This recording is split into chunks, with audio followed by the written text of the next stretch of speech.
Bonjour Bernard Minier, le roi du polar, presque 3 millions d'albums vendus en 7 ans, traduits dans 21 langues. Vous publiez M, le bord de l'abîme chez Ixo, c'est votre nouveau best-seller. Dites-moi, c'est le bord de l'abîme que vous décrivez ? J'espère qu'on ne va pas mettre le pied dedans, mais on n'est pas loin, oui, effectivement. La question, c'est est-ce qu'on va faire un pas en avant ou en arrière ? Regardez l'ambiance de ce livre donc, de Bernard Minier.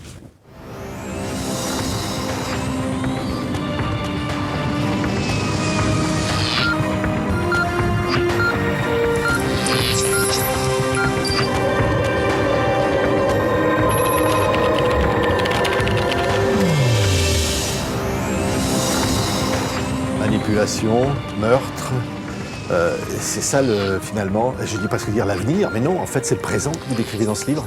Oui, j'insiste beaucoup là-dessus, c'est pas un roman d'anticipation, c'est pas de la science-fiction, c'est un thriller contemporain et toutes les technologies que je décris sont déjà là, sont d'ores et déjà dans notre vie de tous les jours et vont y être de plus en plus, oui. Oui, les technologies, c'est l'intelligence artificielle. C'est l'intelligence artificielle, c'est le big data aussi, parce que l'intelligence artificielle fonctionne à partir de ça, de ces milliards et milliards de données que nous transmettons chaque jour aux géants de l'Internet, parfois à notre insu, parce qu'on n'est pas toujours très conscient du fait qu'on envoie toutes ces données, et puis aussi consciemment, finalement, on accepte un peu de laisser une part de notre vie privée. C'est le prix à payer, mais est-ce que c'est pas un prix un peu trop élevé? C'est la question. Oui, en fait, on croit tout savoir, ou tout dire, ou tout connaître de l'autre, mais en réalité, il y a beaucoup de choses qu'on ne sait pas, et c'est d'ailleurs toute la trame de ce polar, parce qu'il va y avoir des meurtres, on vient de le dire, il va se passer des choses. Alors, c'est Moira, c'est une jeune Française qui va se retrouver à Hong Kong, dans une énorme entreprise, en fait, quoi, on va dire, un logiciel qui travaille à votre place, quoi. Oui, c'est ça. Elle était embauchée par Ming, qui est un géant de l'Internet et de la téléphonie mobile, basée à Hong Kong, et non seulement elle va découvrir cette ville incroyable à tous égards, mais aussi elle va découvrir le centre avec un C majuscule qui est cette espèce de campus où on fabrique le monde d'aujourd'hui ou de demain, où se côtoient tout un tas de nationalités. Il y a un peu toutes les nationalités représentées. Et elle va travailler sur Deus, qui est ce qu'on appelle un chatbot, un agent conversationnel, qui effectivement est capable de décider beaucoup de choses à votre place. Mais qui du coup, c'est tout sur vous. C'est ça, mais c'est le principe de toutes ces applications numériques aujourd'hui qui sont développées par ces géants de l'Internet, c'est que en puisant toutes ces données que nous leur fournissons, plus ou moins consciemment, ils savent énormément de choses sur nous, y compris sur notre vie privée. Je veux dire, chaque fois qu'on se connecte sur Internet, sur un moteur de recherche, finalement on se dévoile, on se démasque, parce que toutes nos requêtes, nos likes, nos posts en disent énormément sur nous. Et aujourd'hui, avec la puissance de calcul qui est vertigineuse des ordinateurs de ces grandes entreprises, et aussi avec leurs algorithmes de plus en plus, qui ont une connaissance de plus en plus fine de nos états mentaux, de nos états émotionnels, ils savent énormément de choses, ils savent beaucoup plus de choses qu'on a pu en savoir par le passé. Oui, alors c'est un roman, on va dire, sur la paranoïa, sur la manipulation. Votre personnage principal, elle va s'apercevoir en arrivant à Hong Kong qu'il y a des choses en réalité qu'on lui cache, qu'il se passe des choses terribles. Oui, cette entreprise, elle a plein de secrets, elle a plus d'un secret. C'est un peu comme un long couloir avec des portes fermées, et derrière chaque porte, il y a une révélation qui l'attend. Et en même temps, c'est aussi une entreprise où on a quand même tendance à mourir de mort violente, suicide, accident, meurtre. Oui. Surtout donc les employés ou les ex-employés. C'est ça. Et donc, mais au fond, c'est la réalité du monde d'aujourd'hui, c'est la réalité de ces géants de l'Internet. Google, comme Facebook, etc., prônent la transparence universelle, mais c'est le genre de choses qu'ils appliquent fort peu à eux-mêmes. On en sait très peu sur leurs dirigeants, on en sait très peu sur leurs méthodes. Aujourd'hui, il y a de plus en plus de voix qui s'élèvent d'ailleurs pour dénoncer tout ça. Moi, je sais que les employés de Facebook, par exemple, et de Google, c'est Jason Lanier qui l'a dit, qui a travaillé pour Google, qui a travaillé pour Facebook, qui est un grand spécialiste, un des pères de la réalité virtuelle. Il dit aujourd'hui à la Silicon Valley, les employés disent à leurs enfants, chérie, n'utilise pas ça parce que c'est papa ou c'est maman qui l'a fabriqué. Donc ils se rendent compte de ce que... Eux-mêmes, j'ai l'impression qu'ils fabriquent un monstre. Du danger que ça représente. En fait, c'est un monstre ce que vous nous décrivez. Alors ça peut faire penser aussi à Blade Runner de Ridley Scott, c'est-à-dire qu'on découvre à Hong Kong avec ses 7000 tours, effrayant et glauque quelque part, cette ville, qui représente bien ce nouveau monde dont vous parlez. C'est ça qui m'intéressait avec Hong Kong. Pourquoi l'avoir situé à Hong Kong déjà? Parce que c'est un match aujourd'hui qui se joue entre les États-Unis et la Chine. La vieille Europe, on a pris du retard, on a pris énormément de retard. On essaie de le rattraper. Il y a le rapport Villani qui est sorti sur l'intelligence artificielle.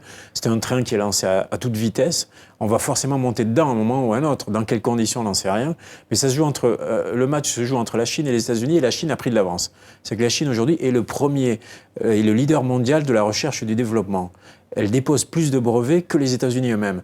Et donc, je me suis dit, Hong Kong ou Shanghai, Hong Kong, ça me paraissait la ville parfaite. Parce qu'Hong Kong, effectivement, c'est une ville qui est à la fois très connectée, ce qu'on appelle les smart cities, les villes intelligentes, et en même temps une ville très délabrée. Quand vous êtes très à Kowloon, glauque, vous écrivez une ville, c'est des gratte-ciel, c'est des gratte-ciel couleur terre. On se demande comment ils tiennent debout, avec des milliers d'appareils à conditionnement d'air.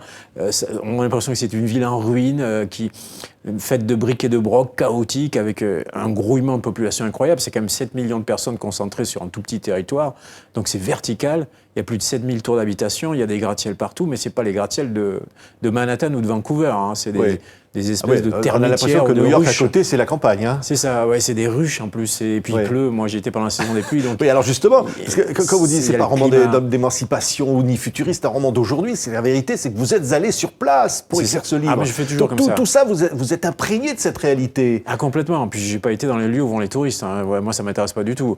Moi, j'ai été dans les endroits où on était entouré de Hongkongais, il y avait que des Hongkongais autour de nous. La nuit, le jour, j'étais dans des endroits, parce qu'il y a quand même aussi les triades qui sont très présentes à Hong Kong. C'est les mafias, quoi. C'est ça, le jeu, la prostitution, la drogue. Donc moi, c'est ce côté-là qui m'intéressait, ce côté obscur. Et c'est un cocktail explosif, quoi. On est au bord de l'abîme. Alors c'est un thriller, c'est un polar, c'est incroyable parce que au fond, derrière ça, il y a des monstres cachés. Et comme vous le disiez à l'instant, on n'a pas le choix, on va monter dans le train.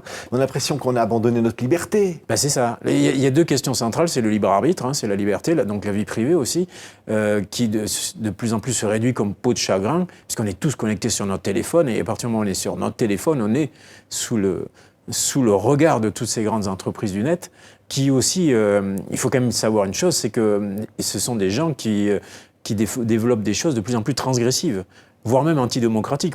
Larry Page, qui est l'un des cofondateurs de Google, a quand même déclaré que les entreprises comme la sienne ont vocation à remplacer les politiques. Parce qu'elles comprennent mieux le futur que les hommes politiques eux-mêmes.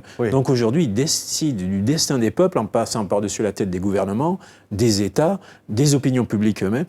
Ils ont quasiment des ambitions totalitaires. De prendre possession de notre propre intelligence. Oui, complètement. Puisqu'on la transforme en intelligence artificielle, c'est ça. Comme ils nous connaissent de mieux en mieux, ils nous manipulent de mieux en mieux. Parce que leur but, c'est quand même de nous rendre complètement accros et de faire en sorte qu'on passe le plus de temps possible quand on lit votre livre, ces applications. On se dit, c'est criminel tout ça.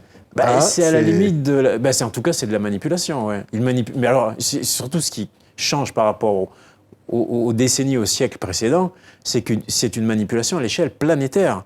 Parce qu'il y a quand même 2,5 milliards de personnes qui utilisent Facebook.